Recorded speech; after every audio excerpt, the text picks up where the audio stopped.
Tu as la chance d'être fonctionnaire et tu veux quitter la fonction publique? Non mais t'es folle! Bonjour, bonjour, oui, je suis fonctionnaire et oui, je souhaite quitter la fonction publique et non, je ne suis pas folle. C'est le nom du podcast et c'est aussi le nom du blog non, je ne suis pas folle.fr. Soyez les bienvenus. Alors ceci est le premier épisode du podcast non, je ne suis pas folle. Je suis en train de mettre en place le podcast et le site avec des liens l'un vers l'autre pour que vous puissiez écouter le podcast sur les plateformes qui vous conviennent le mieux. Donc tout ça, c'est en train d'être mis en place, soyez indulgents. L'idée est la suivante. Je suis enseignante depuis 20 ans, 21 ans. Grand Dieu, comme le temps passe vite.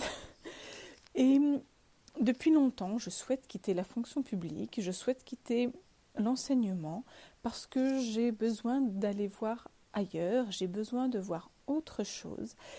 Et je trouve ça extrêmement difficile de quitter l'enseignement. Alors, est-ce que c'est juste parce que c'est difficile de quitter un emploi quel qu'il soit? Oui, sans doute en partie. Est-ce que c'est difficile de quitter l'enseignement? Oui, aussi, parce que c'est un métier dans lequel on a aussi beaucoup de satisfaction, donc c'est particulièrement difficile. Est-ce que c'est difficile aussi de quitter juste la fonction publique? Oui, je le crois. Je le crois sincèrement. Je pense qu'il est plus difficile encore de quitter la fonction publique que de quitter un autre emploi salarié. Alors vous allez me dire, non, ce n'est pas plus difficile, on démissionne de la même façon. Oui et non. Bon, d'abord, il y a quand même un protocole à respecter, mais ça, on aura largement l'occasion d'en reparler. Mais surtout, il y a cette pression que l'on se met déjà tout seul, je pense, et que l'entourage nous met, et que la société nous met, et que peut-être parfois l'administration nous met aussi, mais je pense qu'à la limite, ça c'est presque anecdotique. C'est surtout qu'on se met soi-même une pression sur le fait de quitter la fonction publique. Et notre entourage qui nous aime et qui souhaite notre bien, notre bonheur, a le chic pour nous enfoncer là-dedans quand on ose dire j'hésite quand même, j'aimerais bien peut-être aller voir ailleurs, faire autre chose, mais comment tu veux quitter la fonction publique? Mais tu te rends pas compte, la sécurité de l'emploi, et le danger, et le ci, et le ça. Et c'est vrai que tout ça, ça nous plombe et c'est en ça qu'il est extrêmement difficile de quitter la fonction publique. C'est plus une histoire d'état d'esprit, une histoire de faire face aussi au regard ahuri de l'entourage et puis de façon plus profonde encore, de faire face à soi-même. De faire face à soi-même et de se dire, mais finalement, suis-je capable de faire autre chose? Voilà. C'est un petit peu le grand saut dans le vide. Et ça peut être extrêmement compliqué. Et moi, en tout cas, je trouve ça compliqué, je trouve ça difficile. Et pour franchir ce cap, pour passer ce cap plutôt, je me rends compte que j'ai un gros travail à faire sur moi-même. Non seulement pour savoir ce que je ferai après, bien sûr, puisque quitter la fonction publique n'est pas une fin en soi, forcément, c'est que derrière il y a autre chose, il y a d'autres projets, d'autres choses à construire. Mais voilà, il faut que je me fasse violence déjà pour imaginer cela, et puis au niveau de l'état d'esprit, je dois me battre avec moi-même et avec mon entourage pour dire que oui, je suis capable de faire autre chose.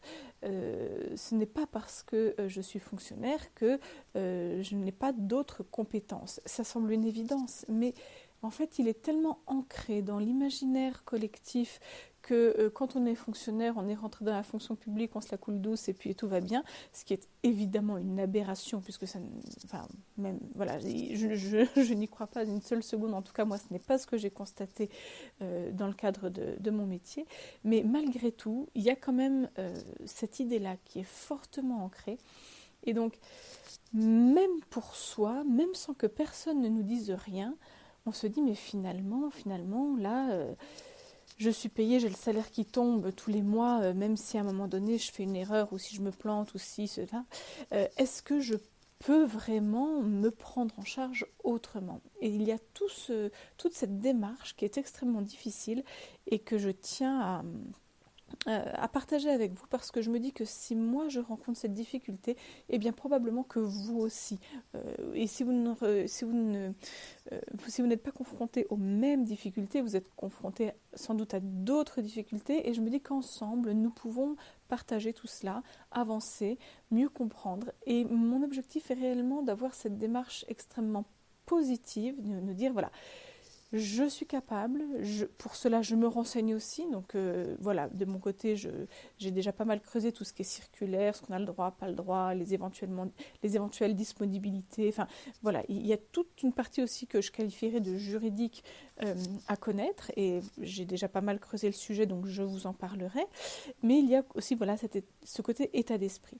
Et donc je pense qu'en partageant tout cela avec vous, nous pourrons échanger et nous pourrons avancer de façon positive sur un meilleur état d'esprit, travailler la confiance en soi et puis oser, en se renseignant bien sûr, en sachant ce que l'on peut faire et ce que l'on ne peut pas faire.